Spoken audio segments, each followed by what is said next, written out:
brink. Some man have been holding on for Bro, months. man's clinging. You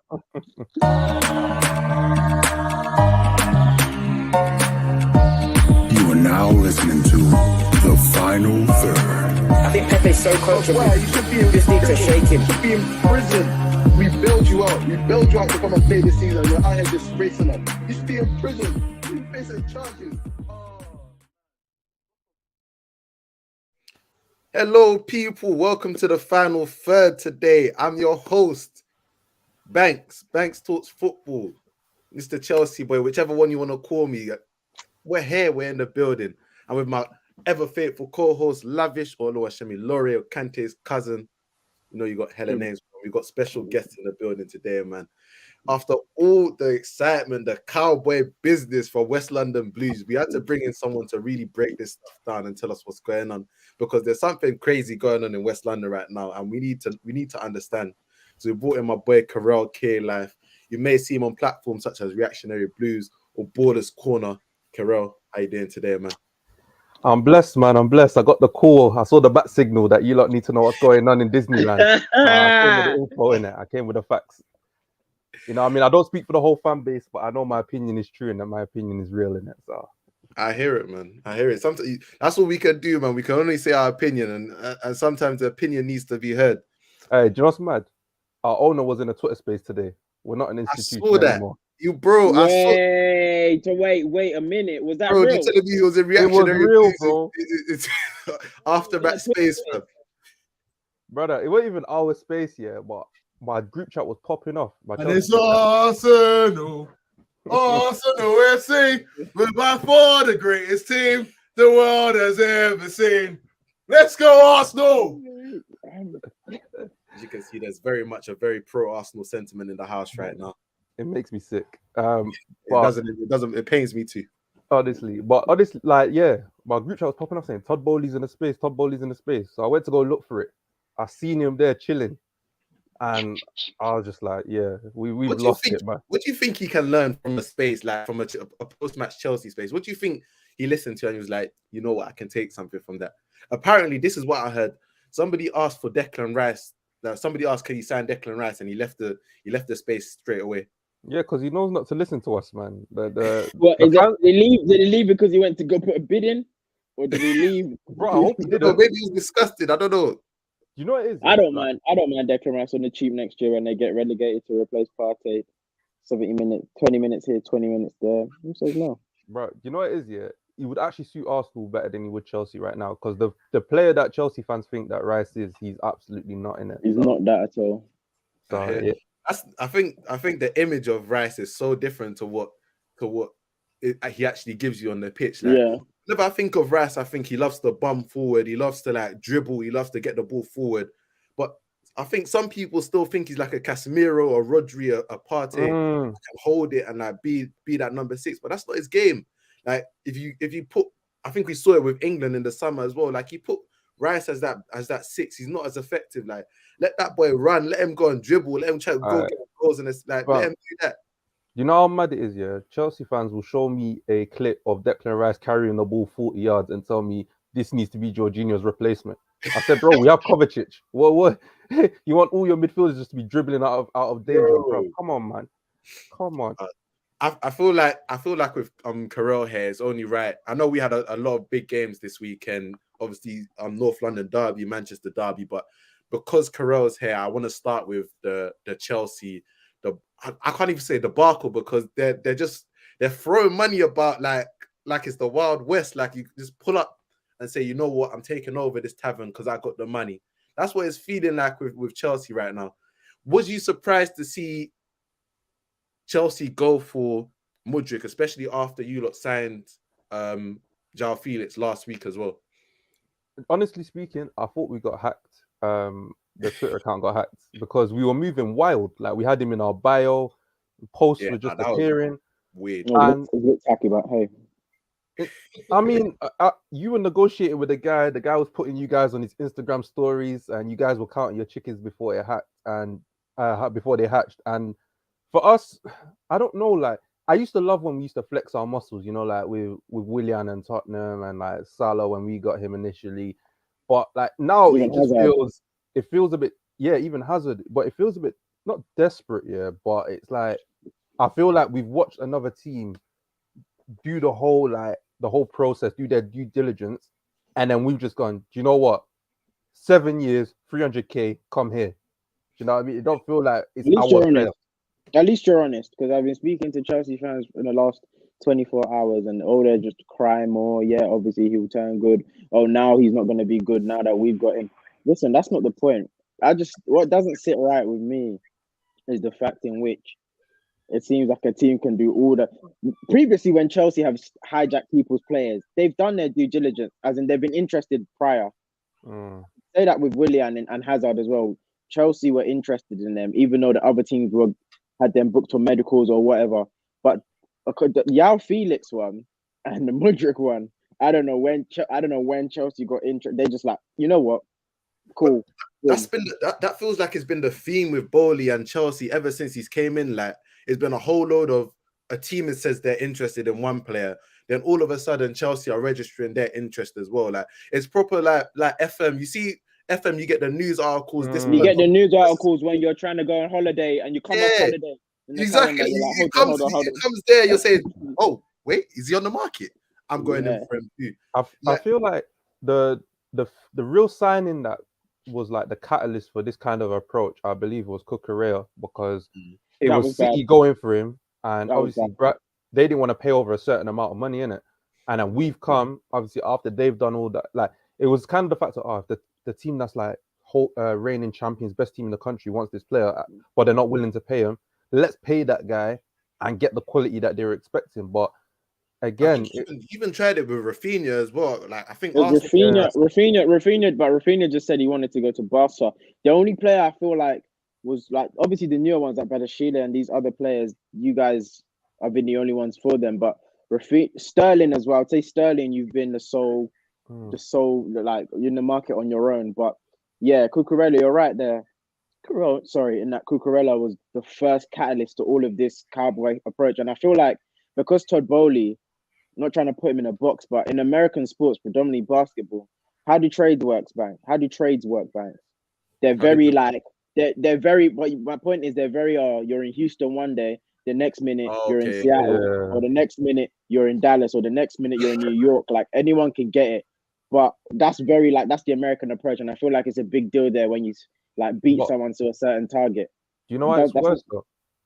Do you know why it's worse? Because he's obviously part owner of the Dodgers as well, and I believe the MLB doesn't even have like a salary cap like it does in other American sports. So I feel like he's come to England. He's gone, I've got money to spend, and I'm just going to spend it. But FFP are holding him back. It's not like FFP have basically. I think this is what I read. Let me know if I'm wrong. I think when Abramovich sold Chelsea to Bowley, he basically said you have to invest. I think it was 1 billion or I think it was 1 billion or 10 billion or something like that. You have to invest a certain amount of money for me to sell Chelsea to you. I think it was to make sure like the right type of owner comes in that's not just going to try suck out from the club. So he's coming, and FFP know the parameters of this the sell to Bowley. So they're just letting him do whatever he wants. Like he's following up on what he said he was going to do. He's putting the money in and he's buying. But the problem that this is like, for me, I look at this Chelsea team and I think you do not need you do need 3 new attackers, but what you desperately need right now is center midfielders, and you need a right back, because Trevor Chalobah, Azpilicueta, as much as they try their hardest, like you desperately they're not levels. Don't be diplomatic, man. Azpilicueta is cooked. He's a finished entity at this club, and this is what I just remember the other day. I can't do him like that, man. Nah, you have like sorry. You're more Mr. Chelsea than I am. I'm sorry, but honestly, for me, I was looking at Aspi over the last few years, and he's just not been what he used to be, and that's fair enough. Age, mileage, all of that. But when he's on the verge of going to Barca, and you go, do you know what? Actually, we'll offer you a new 3-year deal. Those are the kinds of mistakes that, honestly speaking, I feel like Grant, as a United fan, you could kind of see I guess if you go back like 10 years, 8 years of what United were kind of doing in the market, and maybe even more recently, like I can see those signs. And the biggest issue was up until recently, we didn't have anyone between the manager and the ownership in terms of the transfer structure. Like Marina left, Czech left, all those people left. So I think Bowley was you lot's acting director of football or Yeah. acting something like that. he's in the rooms negotiating with Brighton, negotiating with these players, and I'm thinking, bro, bro. Honestly, I got him in a foot race. I ain't running months. I've got him in a foot race, but it's genuinely, it's like, because you have no structure and he's the one in the rooms and he's saying, I don't know if his advisor going, yeah, go for that player. He's doing that at any cost. Mm. So we're getting bumped left, right, and center. Like, And I was speaking to my brother about this earlier, about like getting bumped essentially when it comes to transfers. And I was like, in Arsenal's case with Mudryk, I'd kind of understand if they decided to pay over the odds, because they've done the rebuild already and they're in the position where like they need that extra little something. They need like something to take them over the top. Like, so if they decided Mudryk's the person that we definitely need, like we're gonna get him at whatever cost, and we've decided to pay a little extra, that would be understandable. But you lot are in your like rebuild phase where like right now you need to be getting I'm surprised you're splashing out 100 millions on like Mudryk, who looks a good player, but again, it's not like he's a top player. He's like unproven. He's gonna need time to adjust. Like, now's the time you're supposed to be like building the squad out. Like, not necessarily, I'm not saying go for cut price like unproven players, but like the fact that you're going for £100 million signings when your squad is definitely not there yet, definitely not like ready to compete. That's what's surprising me. I think when it comes to, like, if you compare our business to, say, like Arsenal, I even put City in that category as the top two. They're in a position where their team is actually strong enough that even if you sign a player for 100 million and he doesn't turn out to be good, you still got a good side behind it. For us, if we're spending 100 million on a player, we're trying to sign a savior. But my main issue with this is, and I guess it speaks to Potter's tenure so far, I've not seen a real identity, like, I can't look at my team and say, we need this profile in this position. We need this profile in that position. I think if we take a mind back to when Potter first came, I think them first 7 games, I think everybody was saying they saw a little bit of an identity. But again, I will point to that and say the last 2 managers' identity only exists when Reece James is fit. Facts. That's match point. That's fair enough. Shem especially has spoken about this numerous times on Final Third. Like, your right back being your main creator, and Reece James is an excellent player, don't get me wrong, but when your right back is your main creator, your main, like, the source of your attack, essentially, not necessarily even you getting injured, but like, that's taking the pressure off your attackers so much. And I think now that Reece James has been in this period where he's been getting injured so much, and now you're actually relying on the likes of Havertz, Mount, Ziyech, whoever it is up front, we've seen that they've come up like so short in terms of being creative, in terms of being the one to sort of create the attack and create the sort of goals. So having the pressure of all of your most of your creativity on your right back is just like, in terms of, I just want to touch on 2 things. Arsenal's perspective on the Mudryk deal. I feel like Edu's significant. Whether we win the league or not, Edu needs to go in it, because he's shown time and time again he can't close the deal. I feel like this is very, very like inept, in that you should have been able to lock this off by the World Cup. Like, he was at home. Like, by the World Cup, deals have been done. It's not like everybody knew Arsenal were in for, like, everybody knew Arsenal were in for Mudryk. We knew that was your top target. And the fact that at the end of the day, it's come down to what, 5-10 million euros between. I feel Chelsea. like if you bidded initially something like 80 or 70 or something during the World Cup, would have been patterned. They just did it, but you spoke too much, and time again they do this. They talk too much just to sign one player from Ukraine, from the Ukrainian league. It's ridiculous. So the fact that Chelsea picked your pocket, it's the game at the end of the day. But I'm not mad that we didn't put that money down for him. But now everybody knows how much we have. And now that everyone knows how much we have, who can we get that's going to be better than Mudryk? Proven. I think you should be mad from the perspective of, like you said, when it comes to Edu, because you've had similar situations with other players.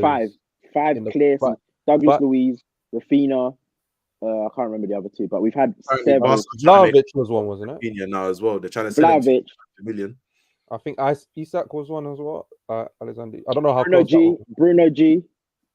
But to me, that says again, if you like you said, if you're decisive and you go in and you say, right, cool, we want the player. Is this how much you want? This is how much you're willing to spend. If there's too much of a difference, the negotiation breaks down. But with you guys leaving that window open for so long, I believe that everyone else in Europe, whoever was interested, would have just looked at Arsenal and gone, do you know what? He's their player. But we're seeing it drag on into January. Still nothing's been done. Because I thought 1st of January, he's going to be in an Arsenal shirt, or 2nd of Arsenal January. shirt, quick. But Chelsea must have looked at it and gone, okay, so what's the hold up here? Let's go and have a conversation. Oh, And they're when stealing over 10 million. Cool. We'll go in. We'll take it. When that Fabrizio tweet came in and said these lot are flying to Poland or flying to Turkey, whatever, to negotiate this deal, I knew it was done. I knew it was like, okay, so there's something's broken down between Shakhtar and thing, because you don't fly out and try and hash this out if you like, because everyone thought Mudryk was definitely, it was just like haggling, it's gonna get done. We're just trying to sort out the money.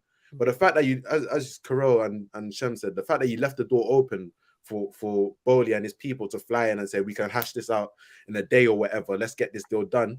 Yeah, nuts. Let me get some of these comments up on the board. As we've been cooked for 6 years now. Nah, man, that's not true. 6 years ago was what? Just after you lot won the league. Be fair, man. 2017. As a centre back them times. Yeah, but them times he was crossing like KDB for Morata, man. He won't cook them times. I'd say like last 3 years, 2-3 years he's been. Yeah. West London Blues finally win. CJ, aka Chims, don't go running. CJ's enjoying his life out in Zambia. He hasn't enjoyed He hasn't looked at this Liverpool squad this whole season in Zambia. Declan would suit Arsenal to a T. In what role? What midfield role do you lot think would Partey? The 6? Yeah. Interesting. Okay, don't come forward. Just chill.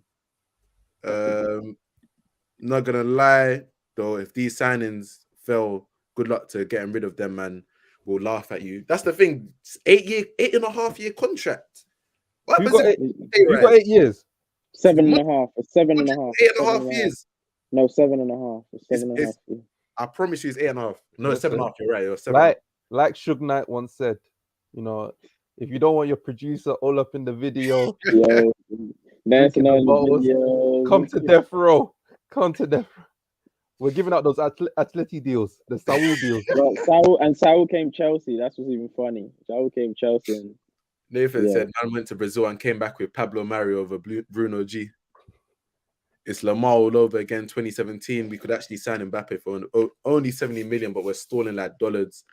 Guys, if you're in the building right now, thank you so much. Make sure you smash the like button, subscribe, and all of that good stuff. Carol, one of the final things I want to ask you about Chelsea, I have to ask you about the gaffer, Graham Potter. I've seen a lot of Chelsea fans on the TL during his tenure just be a bit iffy. They don't feel like he's the man to take you forward. Obviously, there's a lot of people still pining over Tuchel, Champions League, what he done at the club. Do you think he's the man to take you lot forward? Possibly, but I think, to be honest, it could have been Tuchel, it could have been him, but what was needed the most was a revamp in terms of personnel in a manager's image. Like, if you look at our squad ranges from Mishmash. Conte times to Sarri times to Lampard times. Like, it's such a mess that's why Tuchel was the perfect manager at the time, because he knew how to have a system that kind of didn't cater to any one player, but just made it functional. Whereas I think Potter, with his ideas and them knowing that he needs to have specific players to make those ideas work, and in the hopes that we don't go and just raid Brighton to do so, I think he could take you can get a couple nice pieces from Brighton nowadays. You can, but it's childish, man. Pieces. Shiny toys over there. But I do think that in any new regime, the first manager is not always the manager to build the dynasty. Sometimes he's just the one to lay the foundation. So I think either way will have an upwards trajectory, but he might not be the final piece. I feel you. I think that's what a lot of Chelsea fans, especially because he has no like history managing at the top of the game, he's obviously had that experience of building foundations and like bringing teams up. But again, sort of we've seen in other managers where are you able to take that next step and give us the trophies, give us the big games? I think that's something that we still need to see from Potter. And I think the final thing I'll say on this is that, again, Carell touched on it in terms of the squad is just such a mishmash of so many different things. Like you look at that squad and there's just there, and it's not built in one certain image. But it's not in unison at all. I think one thing that a lot of Chelsea fans will be angry at or not pleased about is that they haven't seen like something to grab onto and say, you know what, when we are good, I feel like we'll play like this. I think that's what's frustrating a lot of Chelsea fans at this moment in time, because right now, whenever I see you lot play, for the most part, it's peak. It's just peak. It's frantic. It's just it's a mishmash. Like there's so many players in that gumbo. You're just thinking, okay, individual pieces, you're good enough, and you'd be good in other squads. But like you got Gallagher, you got Carney, you got Mount, then you got Pulisic, Ziyech. Now you got Mudryk, you got Sterling, you got Aubameyang, Broja. Then you got Cucurella, you got Chilwell, and you got James, you got Aspie. Then you got like 7 centre backs, and you're just like, okay. But like, I need as well. There needs to be a mass exodus on in summer. Oh yeah, I know we've got injuries at the moment, so I know we're holding off on getting rid of any players just because we're quite thin. But come summer, if I don't see at least, let me just put a ballpark figure, 8 exits. Like 8 or 9. I was gonna say 9. Yeah. As you said, there's so many from different regimes that's gonna have to leave. The likes of Ziyech, the Pulisic's, the Jorginho, the Kantes are possibly gonna go as well. Then you look at the centre backs. Koulibaly's come from this regime. Awful signing. Doesn't look good. There's so many different things that's gonna have to thin out the squad, but it's gonna be interesting to see from a perspective, because this is literally ground zero for you lot. New owner, new manager, like building the squad up from ground zero. You'll have to go through that Arteta phase where it's not pretty. Yeah, you have to do the rebuild. There's no running away from I don't think it will be as bad or as long as Arsenal's if we make the right signings, to be honest. But who knows, man? Like you said, we're in Disneyland right now. We're cowboys raiding every tavern, looking for bags of gold. So we might find a couple bags of stone in it. So we'll see. All right. Let's move on to North London Derby hype, man. Let's go there, because we've got our champions elect playing today. It makes me sick to say, but I can't see anybody else taking it. It was Arsenal visiting N17, a place that they haven't won since 2014 in the league.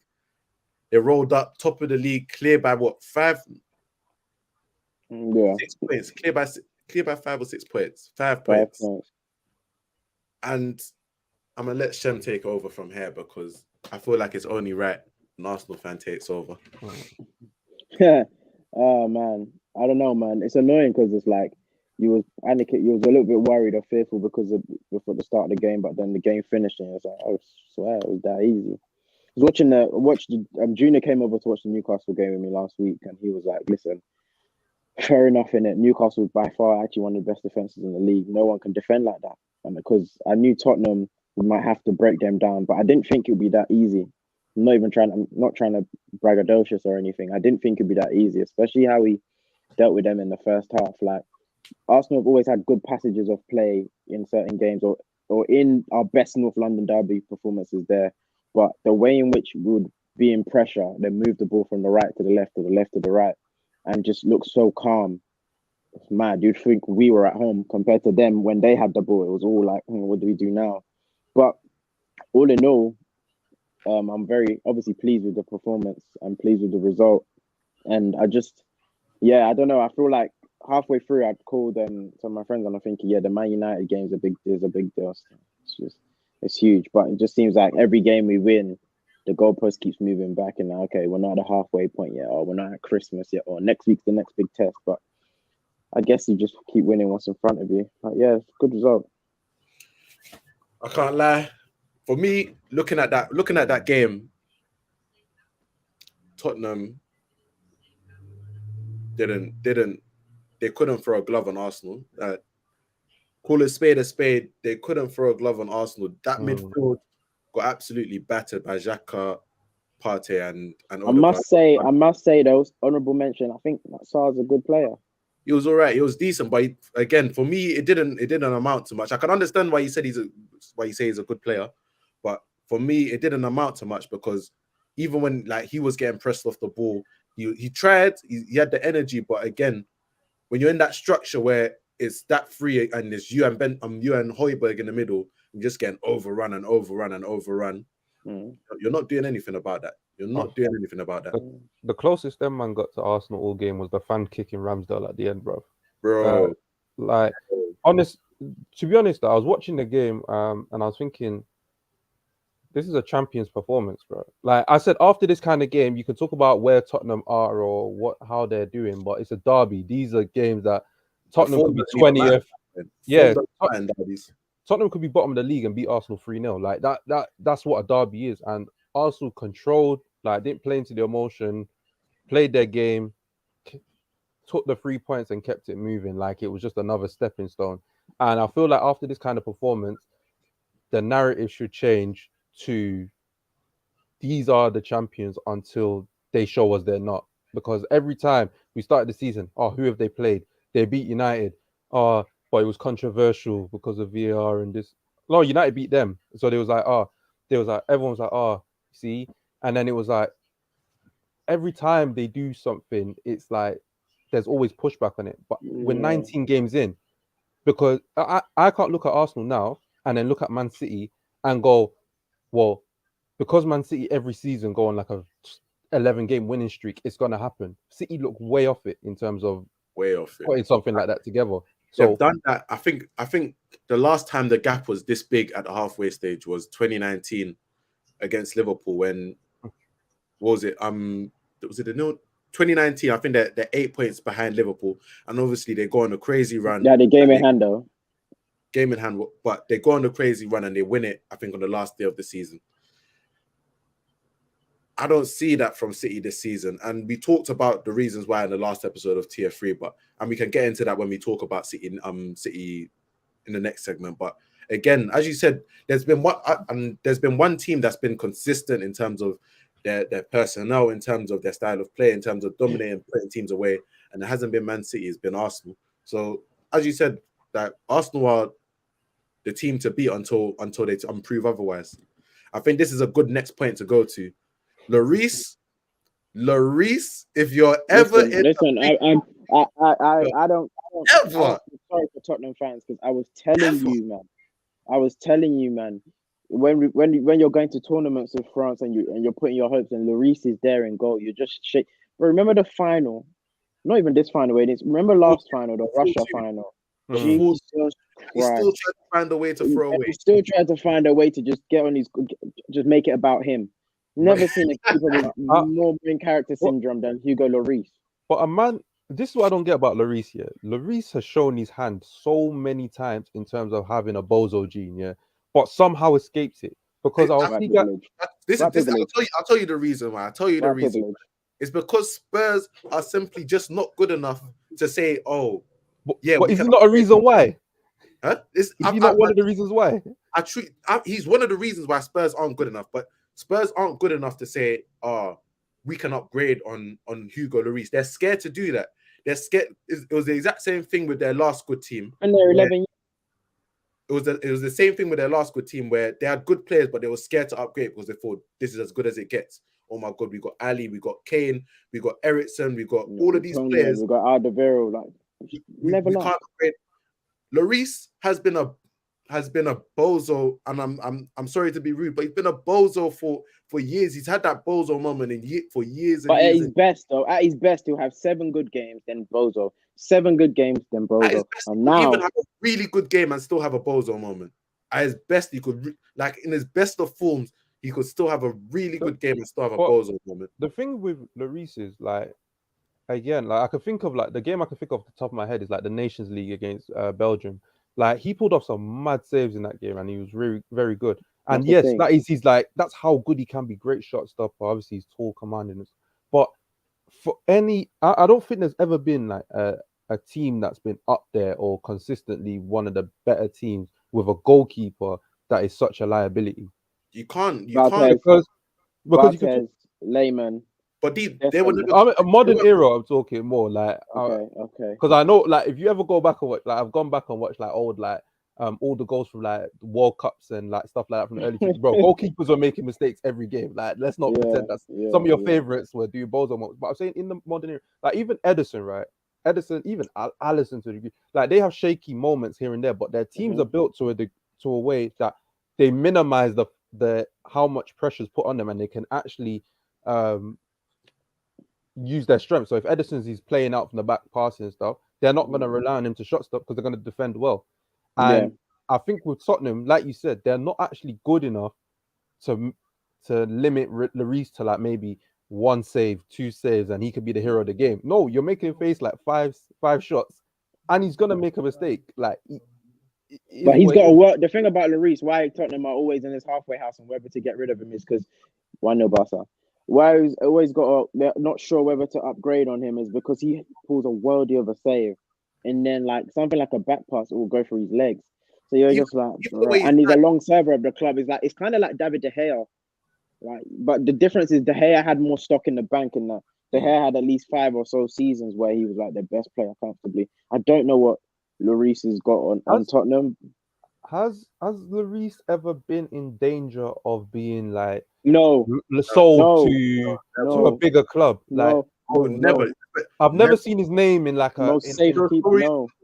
Never. And you got to think like 11 years means you signed at least a couple contracts in it, like there at the club, 3 or 4, and never have I heard like Real Madrid, Barca, Bayern, or Bayern's got Neuer, or Juve, like any other club come and get him. And to me, that would be worrying because if teams don't want my players, then that means we're doing wrong. Exactly. And 11 years, and you're still sticking with him. Just give him the testimonial. Take him to retirement if that's really what you want to do. But they're not going to back to Leon or something. I think it's Leon he came from. I can't remember. But I would just quickly, just before, because I don't want to leave from this point, because they compared this dude to Mane at one point. I've never seen a fall off from a wing. Actually, we have, but I just want all the Son fans to come out from where they are because this guy's watch, that roll is ticking. Shemi, you know what's mad, yeah? You know what's mad? You're gonna say this now. He's gonna do his yearly purple patch, he's gonna come and they're gonna be back. Patch. Yeah, they'll be back. Don't worry, like I'm with you in this camp. Like for me, Son has consistently been one of the most overrated players in this league. Why? Because I guess apart from last season, where he actually was there for most of the year, for once, every year he does this purple patch. It's different times of the year. Sometimes early in the season, sometimes it's late in the season. He'll rack up all these statistical numbers. So and then he'll give you a few at the end of the season, back end of the season, and then everyone will look and go, "Wow, player of the season, team of the season." But the thing is, if he was doing what he was supposed to do, do you not think Tottenham would have achieved more? Because Kane's doing what he's supposed to do. And obviously he gets injured every year, but he still does what he's supposed to do. And if Son was actually the guy, the needle mover that carries the load when Kane doesn't, they wouldn't be in the situation that they've been in. They'll be a lot higher. Years.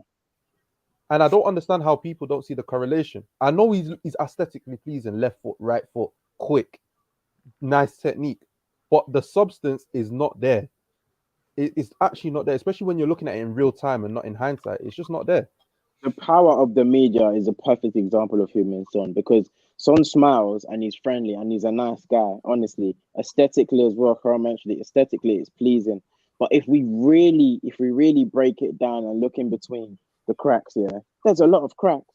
In that Son has, in a 38-game season, Son will give you 10 peak games. That's not good enough. If you're supposed to play second fiddle, I think the best time when everyone really thinks this guy's world class. Remember that was, I think, 3 seasons ago, Harry Kane got injured for a little stretch, and then Son carried Tottenham for like a good 7 games. Everyone was like, "Rah, he plays better without Kane." Like he and then Kane came back and then he just disappeared. But I really don't know. And he signed another death row contract. I think he did a long one as well, 2 seasons ago, last season. That's So another thing. the That's lack another of ambition in that club sometimes within them Mm. players. We were talking. I was talking earlier to in the Arsenal group chat. And we said, listen, if United are in a better position than they expected to be, but what they need to go do is go get Kane, and Kane needs to want to leave that club. Like people need, you want to aspire to do better things, and the Tottenham players really don't, and that's why they suffered the mentality. And Conte's leaving as well, by the way. Conte's not doing that anymore. I'll be controversial and say United shouldn't go and get Kane. Ooh, tell me why. He has too much imposter syndrome to succeed at United. Like You don't believe in it? What do you mean? What do you mean? In the sense that I watched a YouTube video, it's like a documentary sort of thing on like, is Harry Kane unlucky or is he a bottler in it? And there was like excerpts from interviews, and it's just like Send me the that man link. doesn't. I've been preaching about it since I watched it, and I'm actually gonna send it to you because Just like, gonna watch this one with some warm oil. Like, Lights dimmed all the way down. a lot of the quotes along the way is about like him not like him saying himself like he doesn't really believe in himself. He doesn't think like he's all that good. He doesn't think like he doesn't have that like the player that we see that him as he doesn't see himself as. And at Tottenham, I believe that. He's very comfortable, and I believe that still. I'll tell you why I believe that though. When you get sent on, he got sent on so many shit loans when he was. Thank you, Banks. This is why I was just about to say that. Like if you're like Rashford can never have that imposter syndrome, or would very unlikely have that imposter syndrome because ever since he got put into the first team, like he knows it's been like he's been loved at United and like we knew it's been him. It's the same with so many like Saka. You think Saka can never have that the way he's loved at Arsenal? But you know, it started before. But this is what I'm saying about this thing. It started before like the loans were really shit. Like you're thinking like after like 6 loans or whatever he went on, that's how he started thinking. It was before that. Like it's almost like it's hereditary. Like that's just in his DNA. It's in his mindset. It's his mental makeup. And I'm telling you now, yeah, as United fans, bro, you go playing for Tottenham in the Premier League and scoring goals, and then going to United and scoring goals is not the same. The lights are brighter. Like your profile is 100 times bigger, bro. Like how many people have we seen go to United and you can talk about play style or whatever, and they just don't look the same. And in the Fergie outside post Fergie era, there's been about 4 or 5 that have been like, okay, this is their level, but everybody else.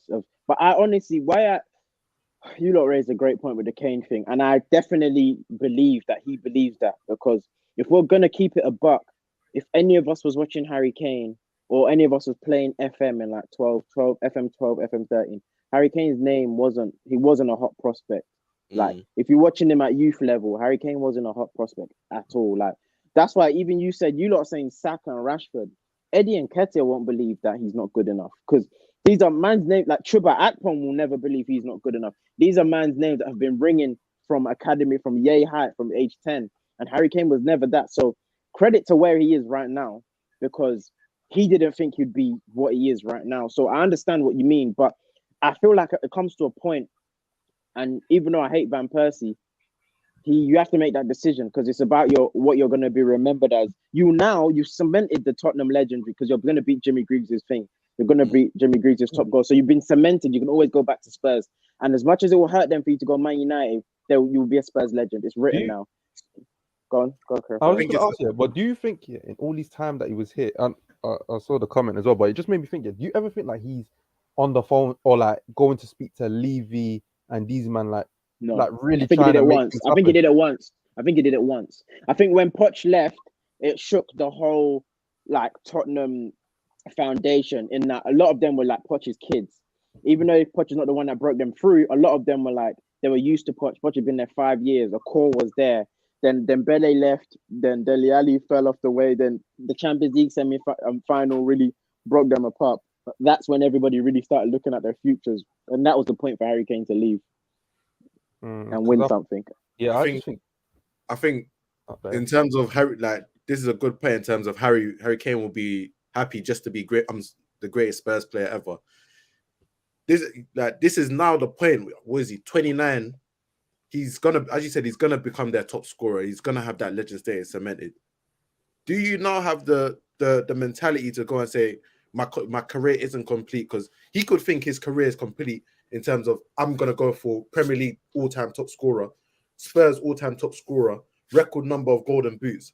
Those are the sort of records he could get, and he could say, you know what, I've completed my career. I've done what I need to do in my career. I've scored loads of goals. I'm one of the greatest goal scorers ever. No, If it's not he enough. believes that, he'll stay at Tottenham and he'll be comfy and he'll sign a But new contract. do you- But if he believes that I need to do something else, I need to win the big trophies in order for my career to be complete.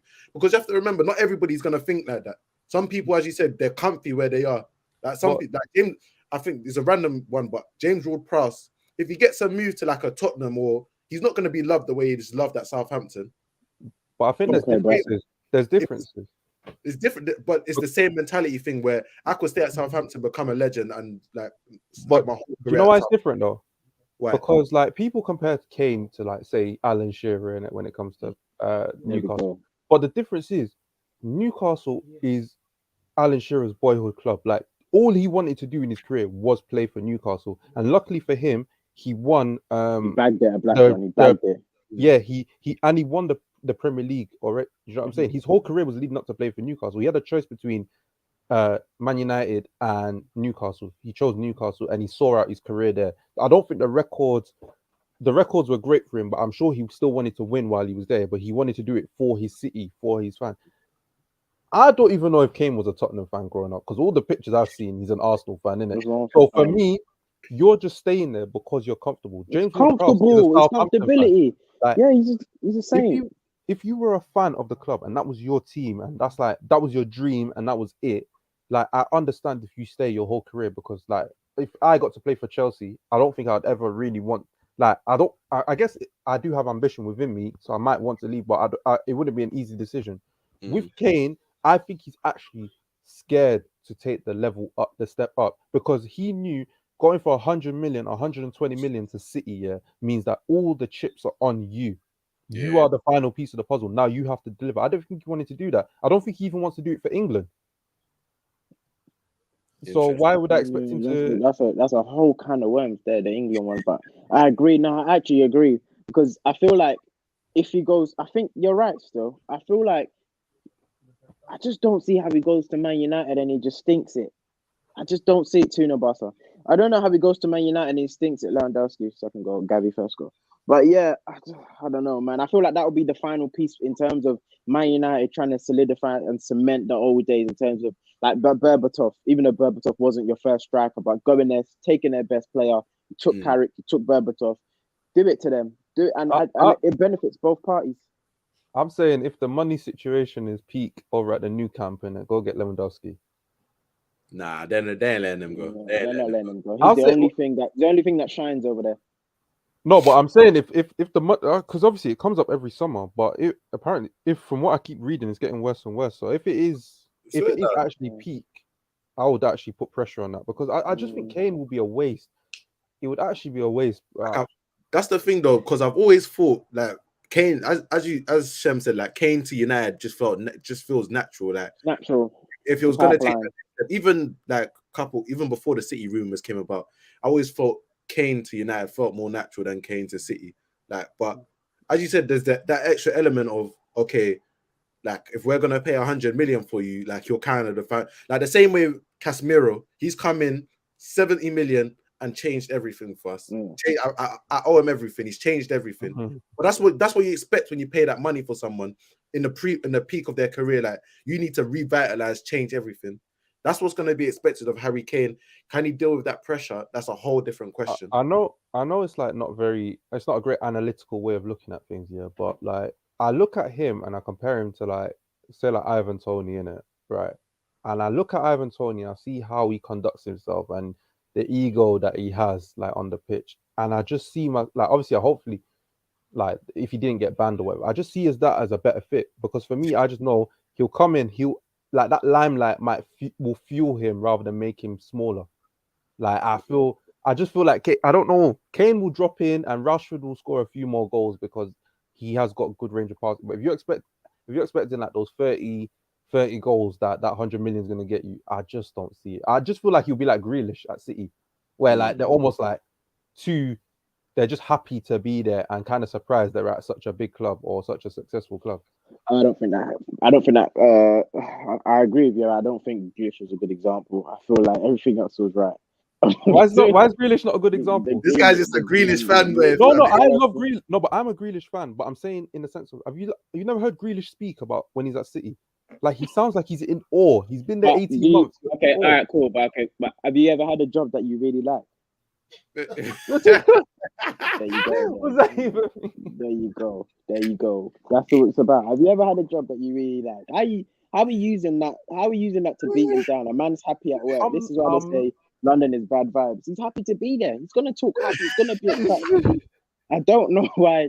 I agree with everything you said up until the Grealish example. I'm not trying to beat him down with it, man. Listen, he's won a league title. He's happy. He's even performing better this season. But I'm just saying it's the mentality aspect of it, because the Grealish that you fell in love with at Aston Villa, that basically took over games, is not the one that exists at City, because he's playing within the system and playing within himself. But I know myself as a Grealish fan since he went on loan at Notts County fan, like, I know he's got more in there, but he's still playing within himself. Like, he hasn't developed that ego at City yet to unleash. Perfect segue. Okay, but I hear what you're saying, but Villa's different. Villa's different to City in that, not just the stature of the club, it's just that his journey. He's Villa boy. He's a Villa boy, so of course he's going to be more comfortable and he's going to be playing better at Villa than he is at City. Wait, let me finish. He needs a job in politics, man. He's a good spin doctor. He's a good spin doctor. Let me finish. The thing with Lavish here is he doesn't understand that we was all fans of Grealish at Villa because he was that. He was that. You weren't a fan of Grealish.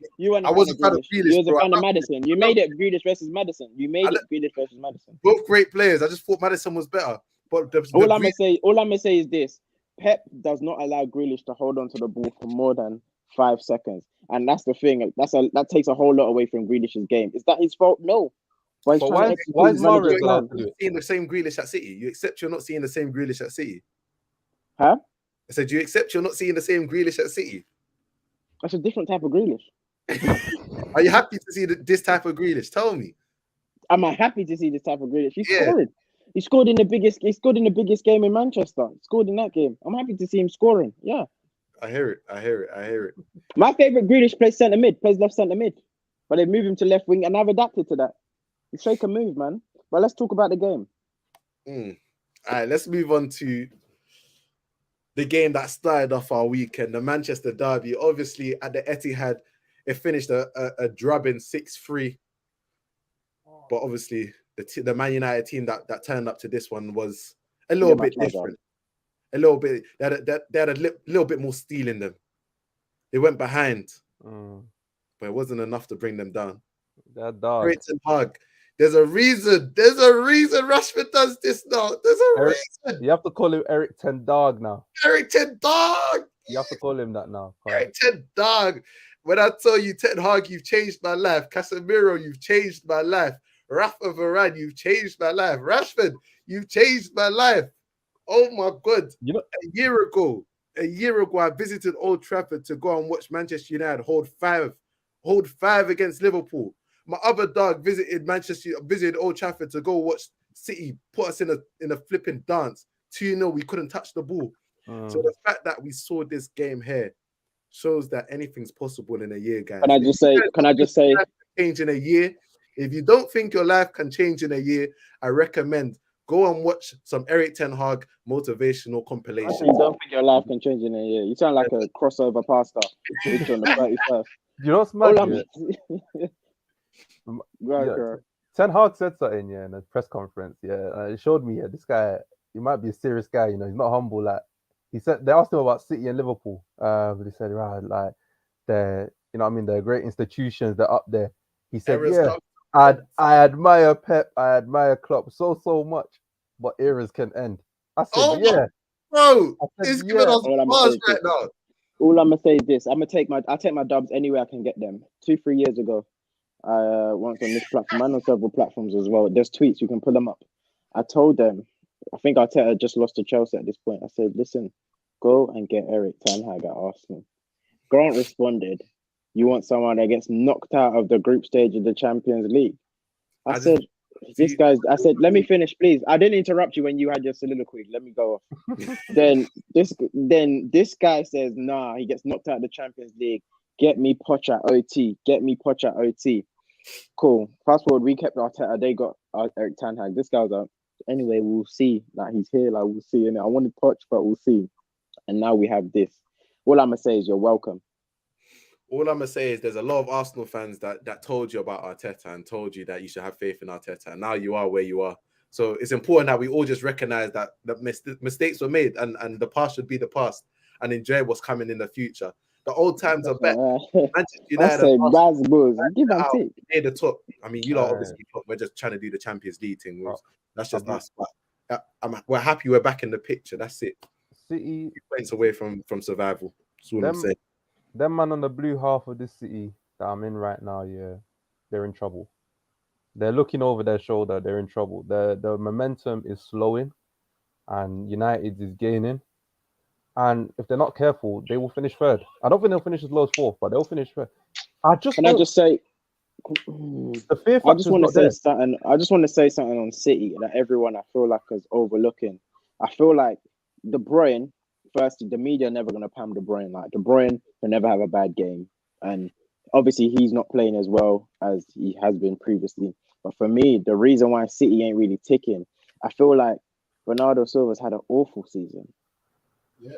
I feel like he's had an awful season. I feel like Bernardo Silva was one of those ones that when City play well, when City play well, he's there. He's at the heart of he's at the heart of everything. And I feel like even now this season, when City has won games, you can't find him. When City lose games, you can't find him. I feel like it makes a big difference. So not that two people are playing midfield, but eyes are always on KDB.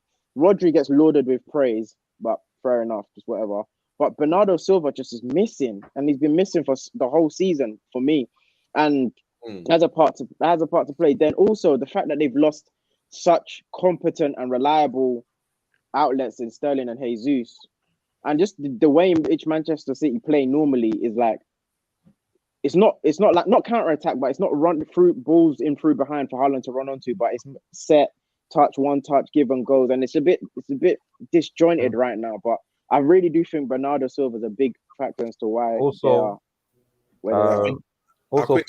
this is a good point as to the come down in performances from Silva. Like this is a guy that clearly wanted to go in the summer, but City had no intention of letting him go, and he's kind of playing like that, like somebody and I think he's even spoke recently about everybody knows what I wanted.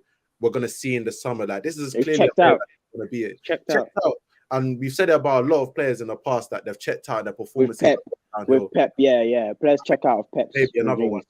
I'll be even like you said, they never talk about Kevin De Bruyne, but they also never talk about Phil Foden as well. I've been saying it for the longest. This guy, he's not a needle mover. I don't care what he did in that Champions League run in 2021, but he's not a needle mover.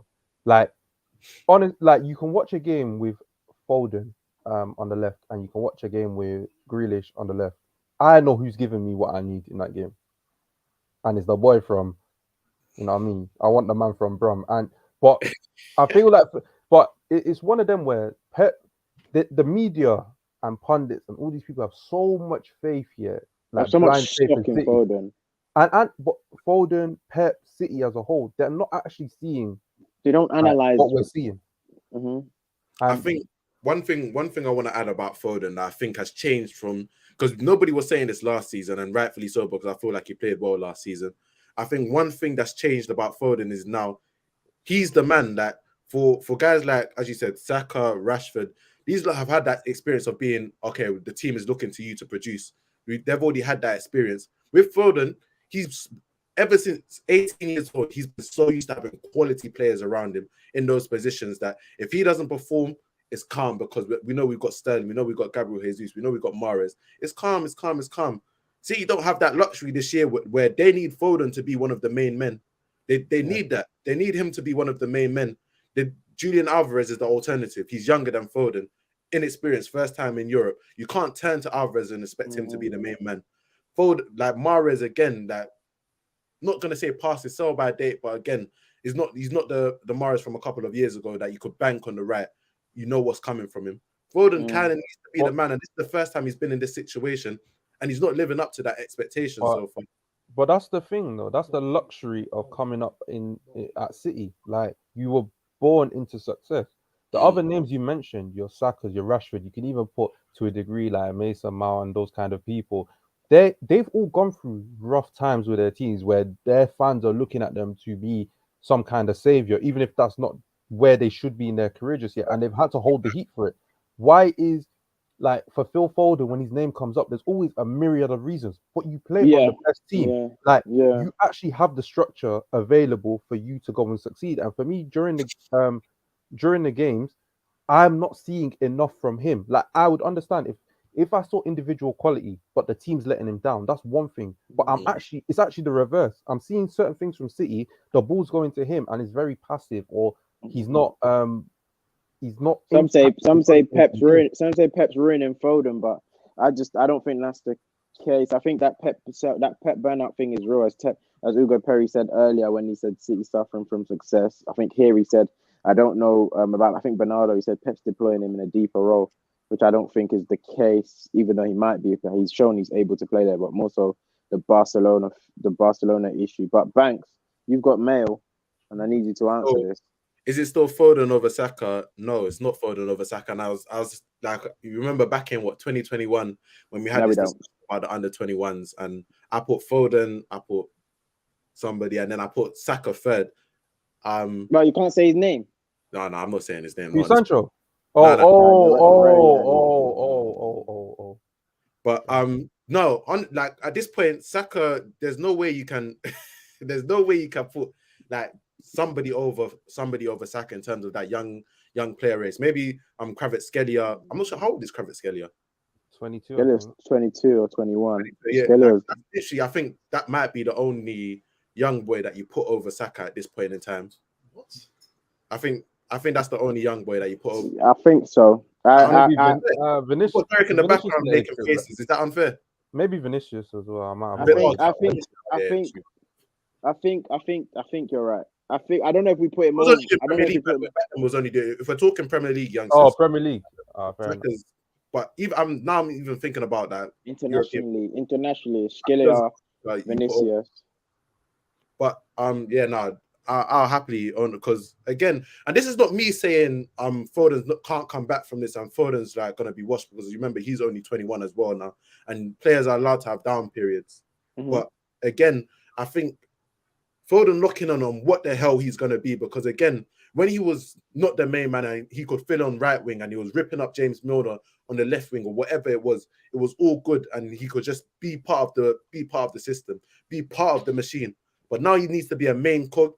He needs to lock in on whether he's going to be a cam, whether he's going to be a centre mid, whether he's going to be a winger. Because again, there's like honing in and knowing what you offer to the team.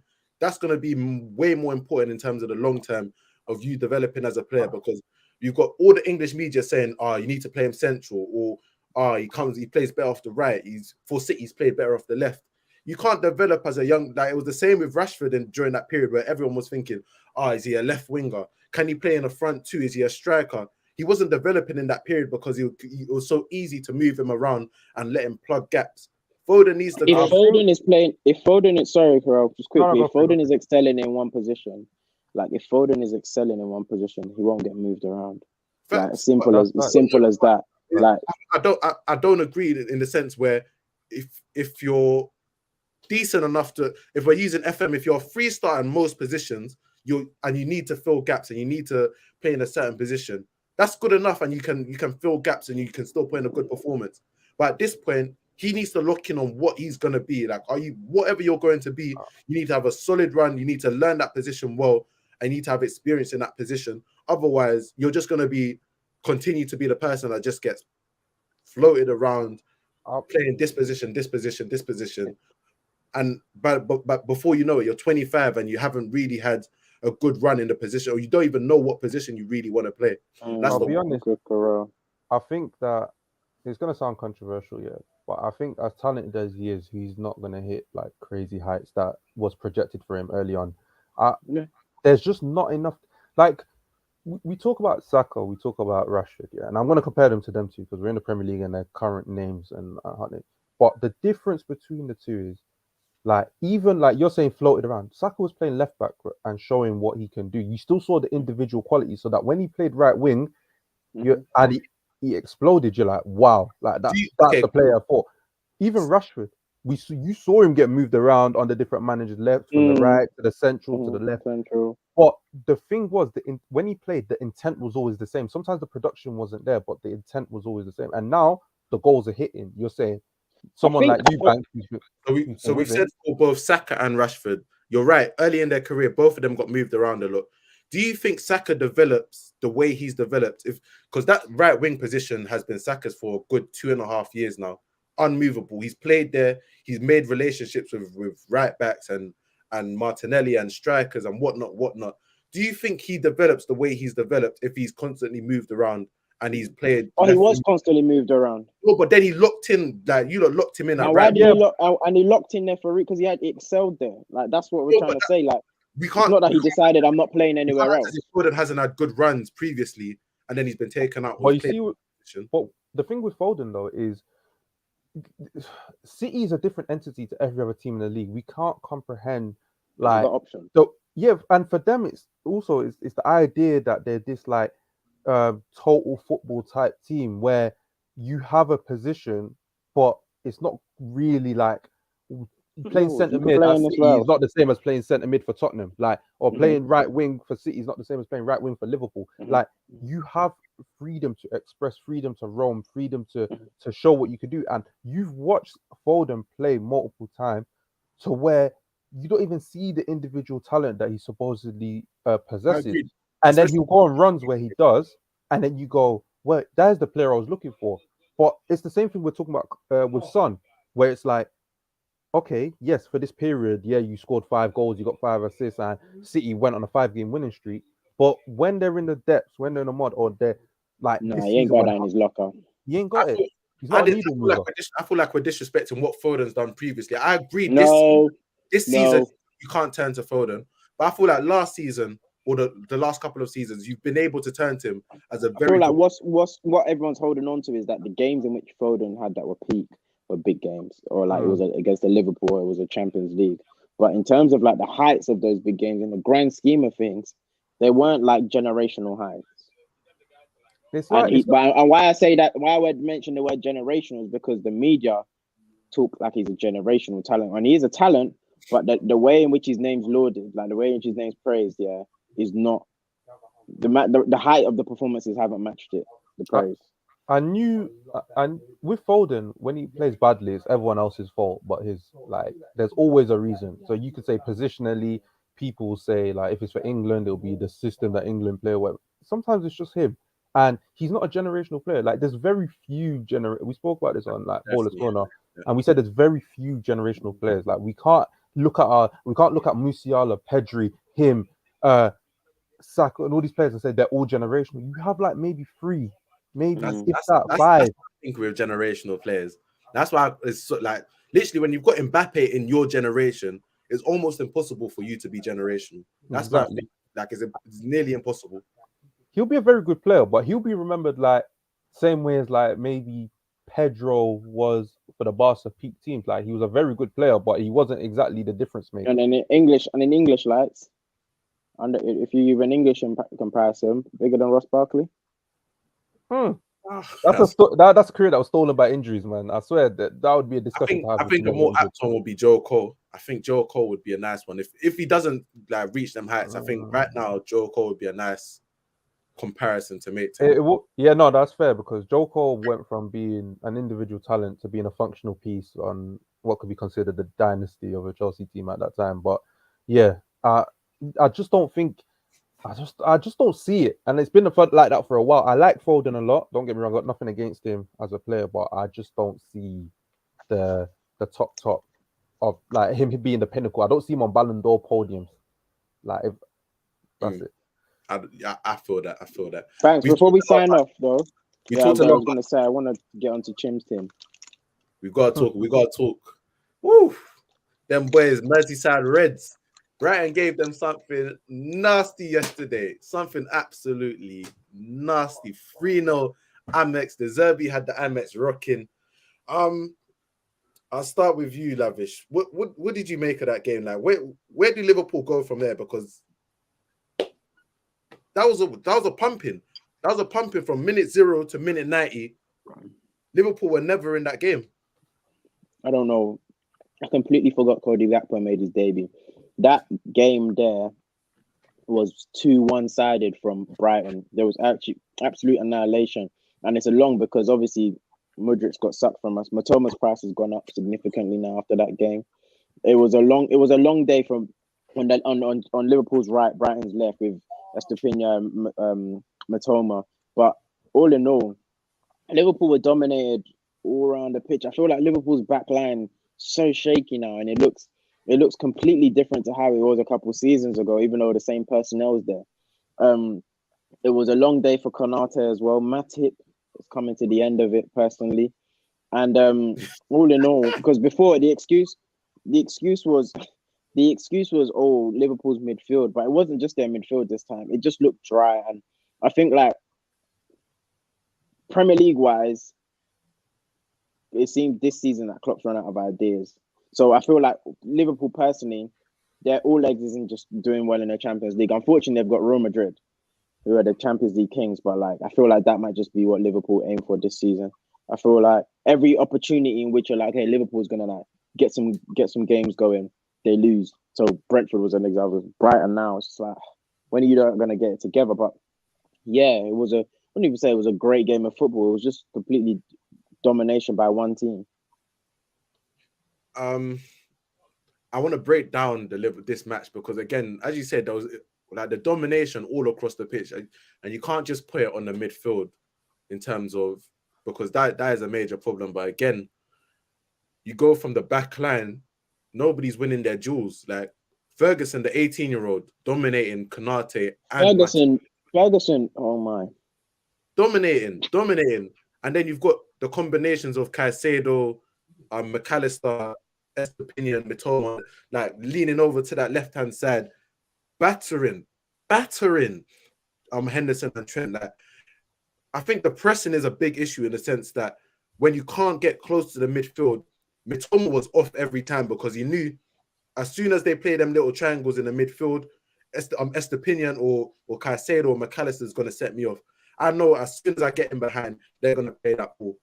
And if you know that's going to happen multiple times, and Liverpool aren't able to adapt, aren't able to close off them spaces, it's gonna be a flipping whitewash. It's over before it starts in that case because every single time, the same as Solly March as well.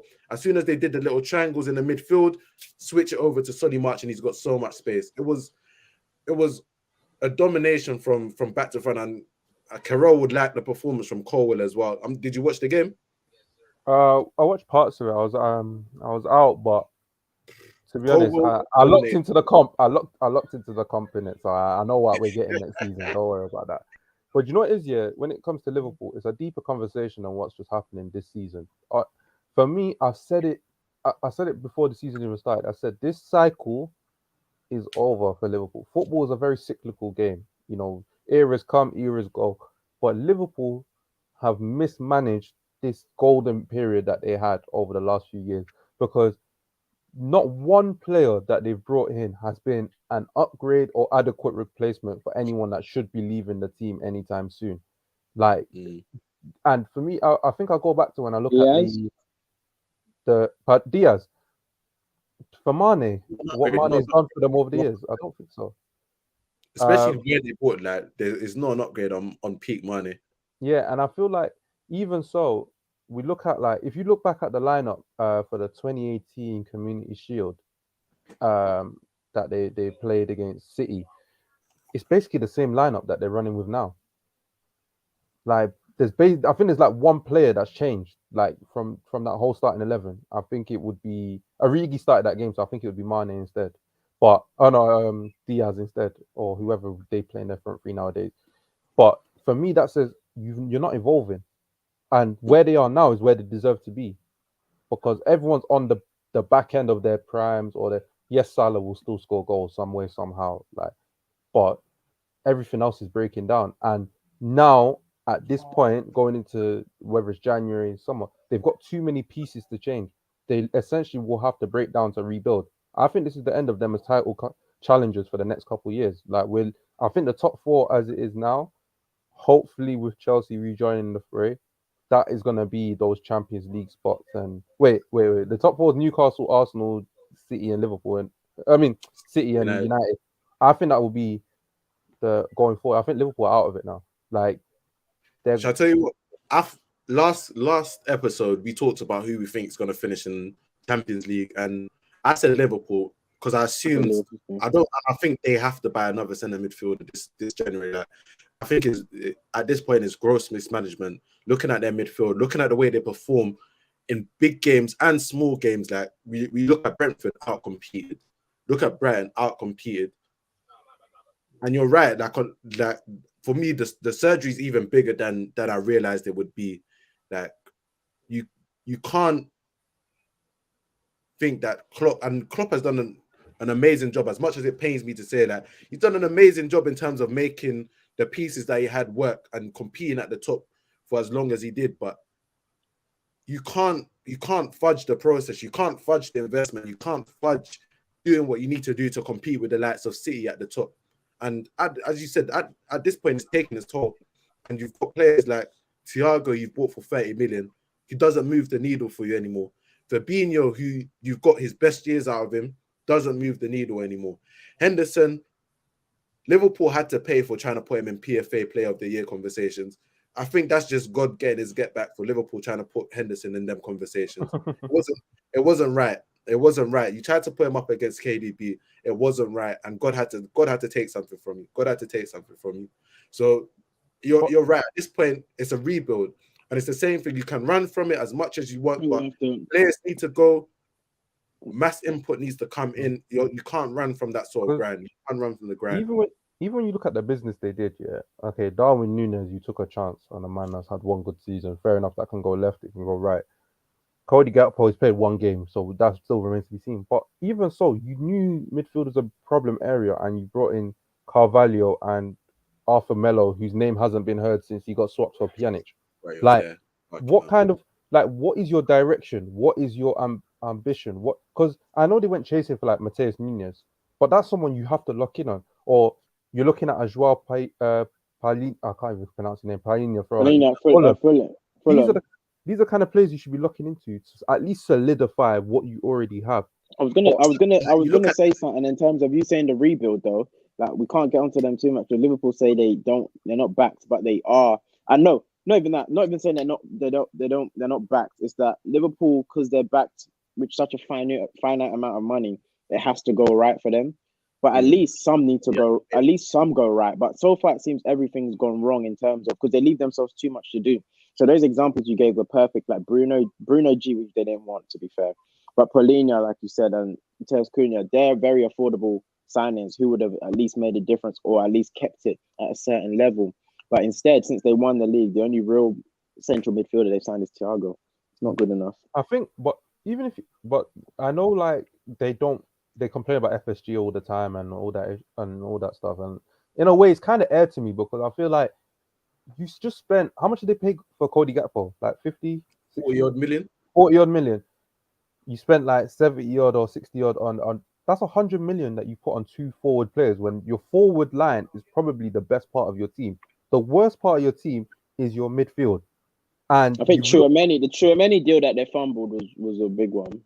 They've decided to try and wait for, like, they hope they could get Champions League, get Bellingham in the summer, but at this point you're risking that. Is Bellingham gonna come and play Europa League next season? Are you gonna like? It's a risk. For his own sake, I hope he doesn't go there. For his own sake. There's something also interesting I wanted to put to you, and I know Shem wouldn't like this, but there was talk about how Liverpool sold Coutinho when his stock was supremely high, and somebody pointed out the fact, and I'm not saying I agree with, I'm not saying I disagree with, I'm just putting this to the crowd. Trent Alexander-Arnold, they're saying he made, and this is Liverpool fans I'm talking about, this is Liverpool fans that brought this up. I'm bringing this to you lot because Shem thinks I have an agenda on Trent. I'm always trying to push him. I'm always trying to put him in the dirt. I'm actually just pushing this from what Liverpool fans have said. They're saying that Trent hasn't made the improvements we wanted from Trent. in terms of his all-around game, but his stock is still so supremely high that so many teams would want him and so many teams would pay an arm and a leg for him. Should Liverpool be open to moving him? No.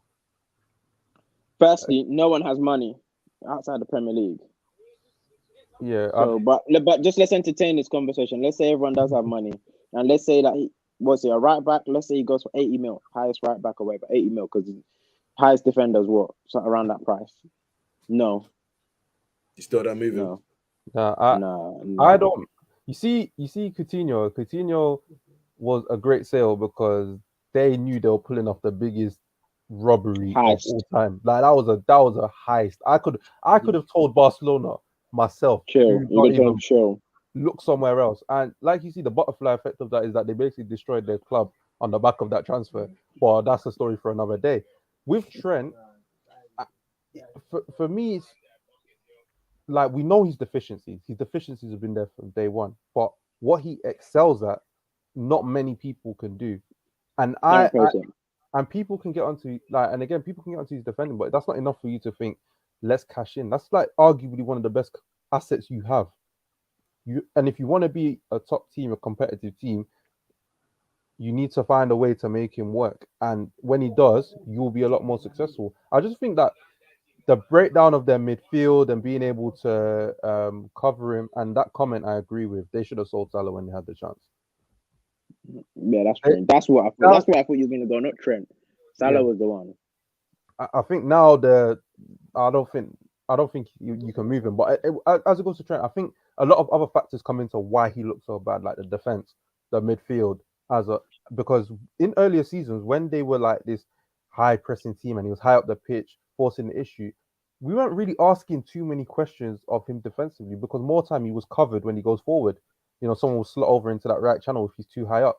But now they don't have that anymore. So now he's literally playing sometimes 1v1 on an island. Like it's literally like he's like a cornerback versus a wide receiver. Difficult. Yeah, word. And it's not easy, especially if you're not a naturally defensive player. But most fullbacks, it's a difficult situation to be in. So no, I wouldn't sell him.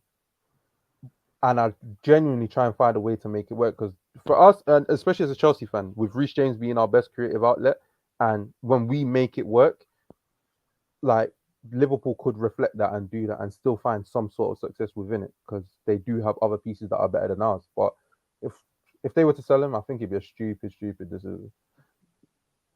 All right, guys, this has been a really fun episode to talk about because you know when your teams win, you win the 12-30 and your weekends just set up. It's beautiful. It's beautiful. Okay, thank you so much for joining us today. I know Ballers Corner had an episode out that came out today. Let us know where we can find the episode. What the episode's about as well. Talk to us a little. All right, let me even check. You know, I'm not even gonna lie to you. I don't handle the upload, so I'm on most of the episodes, but I don't know which one we upload in order. So give me a sec. Let me just check. While he checks out, Ballers Corner on Twitter and Instagram. If you haven't already and you're locked in, make sure you like this video. Make sure you subscribe to the channel. Yeah. So it was Agenda City. So we were just having fun. Yeah, we were having fun on that one because obviously we try and be a little bit serious sometimes, you know, try and, you know, give our takes, educate some fans on certain things. But sometimes we want to have fun and we were cooking some guys. You know, I'd like to have you guys on for one of those sometimes. I know you guys' agendas are peak. So. You know, we've got agendas over here that we need to I know you've got agendas. I'll bring my notepad. You got me mad. There were some hot takes in that, man. So a certain man was saying Henry's not a top 10 striker of all time, so you better go listen. Get me on the next episode. we'll discuss it, man. We'll discuss it. We got you because someone needs to fire back on that one. I'm not saying that person was me, but it might have been me in it. But I heard you were wrapping up, so it's sorry. Get me on the next episode. I got you. Guys, this has been the final third. Thank you so much for looking in with us this Sunday evening. If your team got 3 points this week, put your hands in the air if your team got 3 points. 3 points, City. For once, first time in 11 games. Okay, yeah, you did. Yeah. This is the first time in months, man. Fuck it up. Make sure you subscribe to the channel. Make sure you like the video. Make sure you share it with somebody that might like this episode. I've been your host today, Banks, joined by my ever faithful co-host, Lavish. Say it, go right.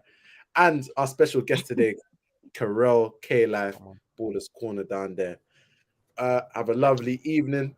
I'm going to play that beautiful music. You